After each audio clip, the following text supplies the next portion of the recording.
Earth, a planet of over 7.7 billion people. Relatively small compared to others, it is the only planet of its kind to bear any life. It stands third in the solar system of 9 planets, yet stands alone in its inimitability. Many of its inhabitants are of different creeds, faiths, races, and ethnicities, but all share one common fact: they are all human. Unique, akin, prideful, humble, powerful, and weak, they are all the same. They all have 2 eyes, a nose, mouth, legs, arms, and a heart. They all love, hate, laugh, cry, want, and contain. And though they may have histories and myths as diverse from each other as the sands are from the seas, they are all the same. Herein lies the problem that has plagued them for so many millennia. As fate would have it, such similarities also breed another shared trait amongst the human race: survival. A need to endure. This driving force for survival brings about mankind's confrontations against each other on all levels of philosophy, desire, and war.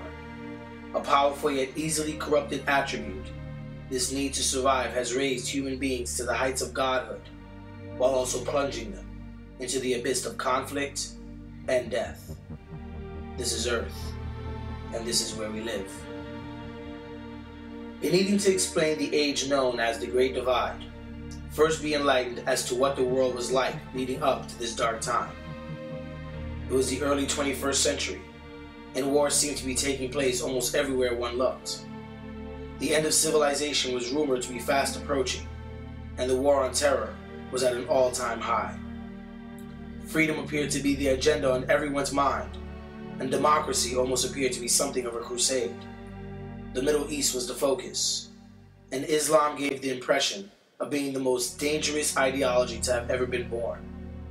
There were all sorts of other philosophical threats rearing their ugly heads as well, but the keeping of nuclear weapons from out of terrorists' hands remained the top agenda on everyone's concern list. Bombings, conflicts, and all-out genocides taking place all over the globe, and yet no one could have truly fathomed the darkness quickly engulfing them. In China, reports of human rights violations spread like wildfire. The Communist Chinese Republic, as it was now known, was constantly being accused of everything from suspiciously maneuvering its military towards bordering countries such as Bhutan, Thailand, Laos, Vietnam, and Mongolia, to horrendously mass murdering its own civilians during peaceful protest marches. The regime always denied these reports, but the world knew better and constantly demanded that it halt such atrocious acts. In Russia, a Soviet mindset had been re-established after only 22 short years of a fragile democracy, and every day that passed gave the world the impression that those days were forever gone. The Russian government was cruelly partaking in hostile aggressions against its neighboring satellite countries, rancorously seizing control of Georgia, Estonia, and even some northern regions of Kazakhstan in takeovers that seemed to go unchallenged by the rest of the world. This did not shock most people, however, now when facing the choice of whether to support those developing regions or continue a more efficient enterprise with the rechristened United Soviet Socialist Republic. This is not to say that some people did not cry out for justice, but for the sake of politics and world stability, let us just say that those cries were muted when it came to the world stage. In Africa, the shifting of governments appeared to be taking place on almost a daily basis, in view of the fact that countries such as South Africa, Nigeria, Botswana, and Ethiopia have been emerging with bright and promising futures. Kenya, Uganda, Somalia, and Zimbabwe had been in a constant state of flux.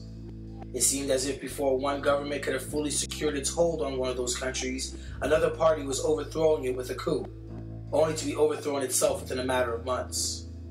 Yet no country in the whole of Africa had been receiving more attention than that of Sudan, where the Islamic regime ruling that country appeared to be enacting a jihad of mammoth proportions.